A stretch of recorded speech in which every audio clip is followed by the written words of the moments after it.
দফায় দফায় শিক্ষা প্রতিষ্ঠান বন্ধ ও খোলার সিদ্ধান্ত বদলানোকে মন্ত্রণালয়ের অদক্ষতা বলছেন শিক্ষক নেতাসহ সংশ্লিষ্টরা।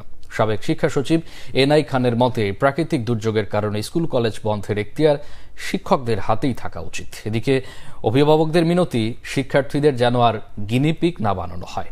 এদিকে পূর্ব ঘোষণা অনুযায়ী কাল খুলছে সব স্কুল কলেজ।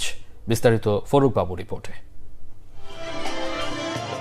হীরক রাজার দেশের উদয়ন পণ্ডিতের মতো করে বললে পাঠশালা খুলবেই, রাজনীতিকের মতো বললে এ নিয়ে রাজনীতির কিছু নেই।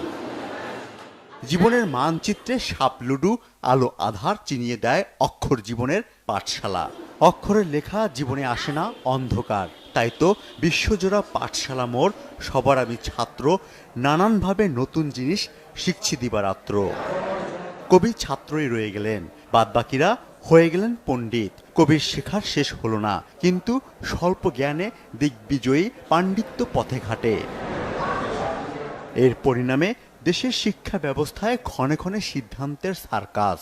কখনো পাঠ্যসূচিতে পরিবর্তন, কখনো পরীক্ষা ব্যবস্থায় পরিবর্তন, আবার স্কুল কলেজ বন্ধ ও খোলা নিয়ে সকাল দুপুর সন্ধ্যা এমনকি রাত পর্যন্ত চলে সিদ্ধান্তের আপ ডাউন।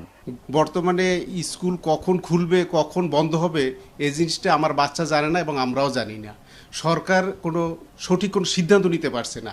মন্ত্রী এক ধরনের কথা বলে, আর এই শিক্ষা মন্ত্রণালয়ের যে অন্যান্য স্টাফদের অন্য ধরনের কথা। শিক্ষা ব্যবস্থা এমন একটা জগা খিচুড়ির মধ্যে পরিচালিত হচ্ছে এবং এক পর্যায়ে মহামান্য হাইকোর্ট তারা সিদ্ধান্ত দিল যে শিক্ষা প্রতিষ্ঠান গত শুক্রবার ছিল, এই বৃহস্পতিবার বন্ধ থাকবে।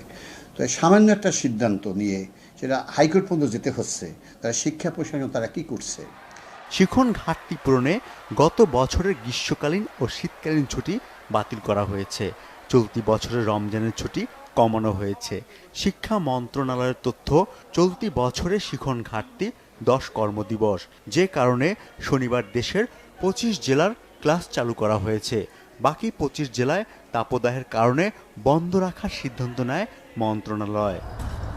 গত 19 এপ্রিল থেকে দফায় দফায় 72 ঘন্টার তাপ সতর্কবার্তা আসার পর স্কুল কলেজ বন্ধ আর খোলা রাখা নিয়ে দেখা দেয় বিশৃঙ্খলতা। উচ্চ আদালতের নির্দেশনার পরও বিতর্ক পিছু ছাড়ছে না। শনিবার দিন সব বন্ধ, কিন্তু শুধু আপনার মাধ্যমিক বিদ্যালয়গুলি কি শনিবার পড়ালে কি আমাদের শিক্ষা ব্যবস্থা খুব আমরা উপরের দিকে নিয়ে যেতে পারবো? এটা সঠিক না। এখানে কিন্তু আরেকটা আপনার সৃষ্টি হবে, যে গভর্নমেন্টের সাথে শিক্ষকদের সাথে যে একটা দ্বৈত সৃষ্টি হবে, যে আমরা কেন শনিবার, এবং শিক্ষকরা হয়তো একটা মুভমেন্টও চলে যেতে পারে যে আমরা শনিবার দিন ক্লাস নেব না। স্কুল কলেজ বন্ধে প্রতিষ্ঠানকে দায়িত্ব দেওয়া উচিত বলে মনে করেন সাবেক শিক্ষা সচিব এনআই খানও। বাংলাদেশ তো সব জায়গায় একরকম গরম পড়ে না, তো সেই জন্য স্কুল থেকে সিদ্ধান্ত নেওয়া। 2, খোলা রাখার ব্যাপারে কার কি পরিমাণ অগ্রগতি হয়েছে লেখাপড়ার, তারপরে নির্ভর করে স্কুল ছুটির দিন ক্লাস হবে কি হবে না সেটা হওয়া উচিত। অর্থাৎ স্কুল থেকেই সিদ্ধান্ত নেওয়া উচিত। ম্যানেজিং কমিটি আছে, হেডমাস্টার আছে, সেটা হওয়া উচিত। কিন্তু আমাদের দেশে অনেক দিন থেকে চলে আসছে কেন্দ্রীয়ভাবে এটা করা। শিক্ষা নিয়ে চলা নানা ছলচাতুরি এখনো মাঝে মধ্যে বলে দেয়, 7 কোটি সন্তানের হে মুগ্ধ জননী, রেখেছ বাঙালি করে মানুষ করণী। ফরুক বাবু, বাংলা ভিশন, ঢাকা।